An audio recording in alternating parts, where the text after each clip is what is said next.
இனி வீட்லயே பானிபூரி செய்யலாம் எல்லாரும். ஆச்சி பானிபூரி கிட்.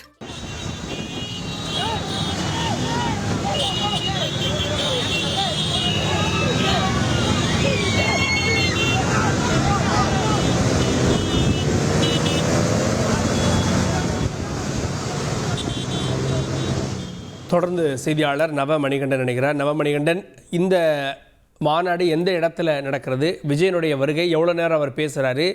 இந்த 3 மணி நேரம் அப்படின்ற மாதிரி திட்டம் இருந்தது. இந்த 3 மணி நேரத்தில் யார் யார் பேச வாய்ப்பு இருக்கு? விவரங்கள். தமிழக வெற்றிக் கழக தலைவர் விஜய் சரவணம்பட்டியில் நடைபெறவுள்ளக்கூடிய பூத் கமிட்டி கூட்டத்திற்கு பங்கேற்பதற்காக சின்னியம்பாளையத்தில் உள்ள ஹோட்டலில் இருந்து புறப்பட்டார். விமான நிலையத்திலிருந்து அவரது கேரவன் ரசிகர்களின் அதீத கூட்டத்தால் சூழப்பட்டது. இதனால் கேரவனின் கதவு கைப்பிடி உடைந்தது. இதனால் இப்போ இந்த மாநாடு நடைபெறக்கூடிய இடத்திற்கு அவர் வேறு காரில் புறப்பட்டிருக்கார். வரும்பொழுது அவர் கேரவனில் வந்தார். வரும்பொழுது அருகில் இருக்கக்கூடிய அந்த ரசிகர்கள் மற்றும் அனைவரையும் பார்த்து கையசைத்துக் கொண்டு வந்தார். தற்போது அந்த அதீத கூட்டத்தால் அவருடைய அந்த கேரவன் உடைய கைப்பிடி உடைக்கப்பட்டதால் தற்போது காரில் பயணித்து வருகிறார். இன்னும் சில நிமிடங்களில் மாநாள் நடக்கக்கூடிய இடத்திற்கு சென்றடைய இருக்கிறார். சின்னியம்பாளையத்தில் உள்ள ஹோட்டல் முன்பாக விஜயின் வருகைக்காக தொண்டர்கள் மற்றும் ரசிகர்கள் மற்றும் பெண்கள் ஏராளமானோர் குவிந்து அவரை பார்த்து உற்சாகம் அடைந்தனர். பின்பு இங்கிருந்து சின்னியம்பாளையத்திலிருந்து குருமம்பாளையம் மற்றும் சுமார் ஒரு 10 கிலோமீட்டர் தூரம் பயணம் செய்து அந்த மாநாடு நடக்கக்கூடிய இடத்திற்கு செல்ல இருக்கிறார். இந்த மாநாட்டில் யாரெல்லாம் பேச போகிறாங்க? யாரெல்லாம் தாவேக்கா நிர்வாகிகள் வந்திருக்காங்க? தாவேக்கா தலைவருக்கு முன்பாகவே தேர்தல் பிரிவு பொதுச் செயலாளர், கட்சியினுடைய பொதுச் செயலாளர், கொள்கை பரப்பு செயலாளர் எல்லாமே வந்துட்டதாக தகவல். அங்கே யாரெல்லாம் முகாமிட்டிருக்காங்க?